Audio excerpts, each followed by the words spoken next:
Number 3. Apparently we've got a pretty big problem since this is worth 7 points here. Let's make sure we do each of the individual parts appropriately, however. When propane, C3H4, is that propane? No, I think there's a double bond in there. Never mind, it's just a 3 carbon. When C3H4 combusts at STP, so I know the temperature and I know the pressure. 5.6 liters of C3H4 are consumed according to the following equation. Oh my gosh, look at these people. They're so nice giving you the balanced chemical equation already. Gosh. How many moles of C3H4 react? How many moles? So we have this volume. How many moles is that? So remember, at STP,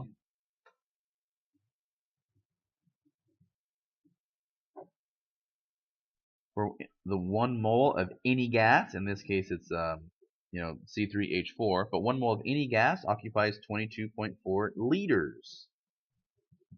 So I can use that as a conversion factor to convert out of liters and into moles. And I'm ready to calculate.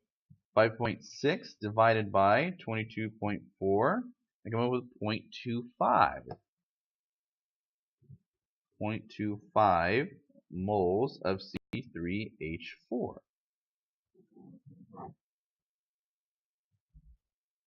B goes on to ask how many moles of O2, CO2, and H2O are either consumed or produced in the above reaction.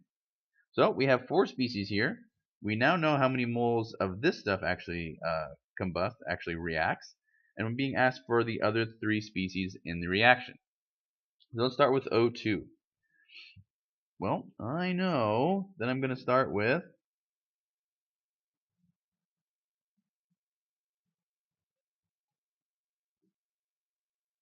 this many moles of C3H4. For O2, I see that there is a 1:4 ratio.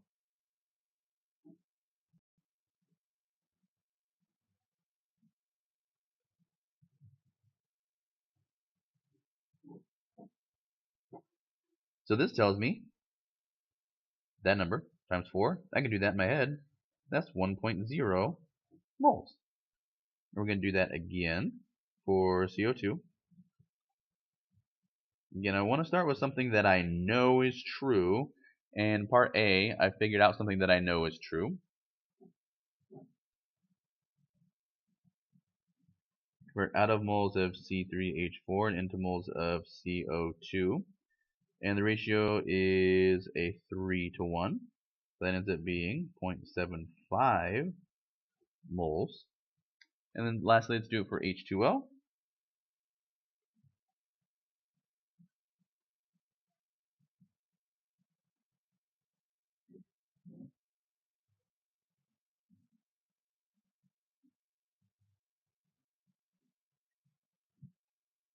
And the ratio is 2:1.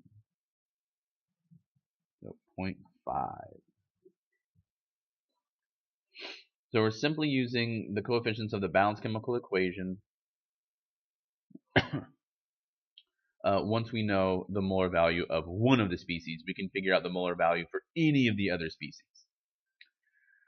So how many grams of C3H4 are consumed? So we know that we're reacting 0.25 moles of C3H4.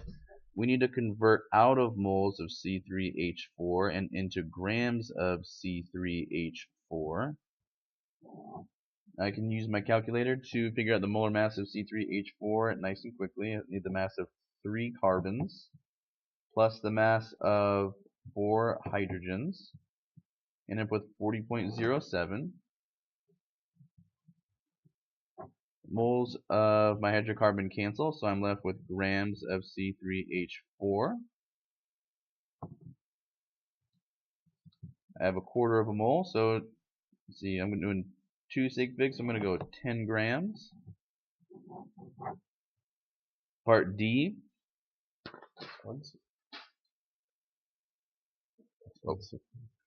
A little help from an angel above. Throw that decimal in there. There you go. Good job. 1.0 times 10. There you go. Part D, how many liters of CO2 are produced? So we know that we're reacting 0.25 moles of this hydrocarbon. And we want to transition into carbon dioxide. So we're going to go moles of our hydrocarbon into moles of CO2.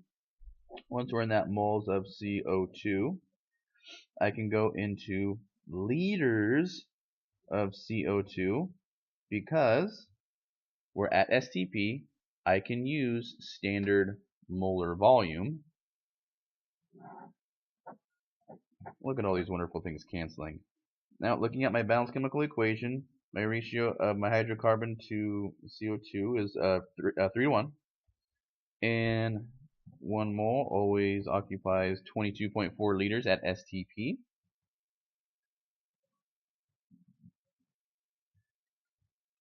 So here we go. 0.25 times 3 times 22.4. And here we go.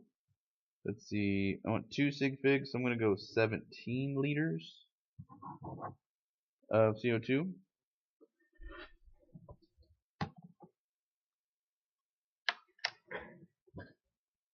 And then lastly, part E, how many grams of H2O are produced?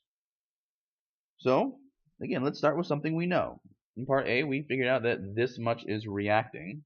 Okay, so let's just stick with that number to start with.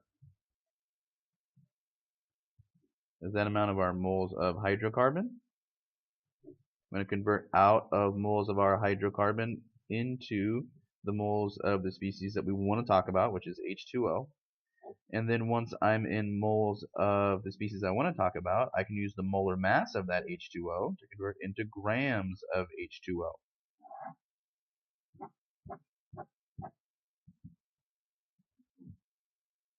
So, answer will be in terms of grams of H2O. Look at my balanced chemical equation. My ratio of the hydrocarbon to water, water is 1 to 2. So 1 to 2. And we have 18.0 grams per 1 mole of H2O. And if you don't believe me, you can add up the mass of 1 oxygen and 2 hydrogens. You'll see that you get 18.0. And now it is time to calculate. 0.25 times 2 times 18. And for 2 sig figs, 9.0 grams of water.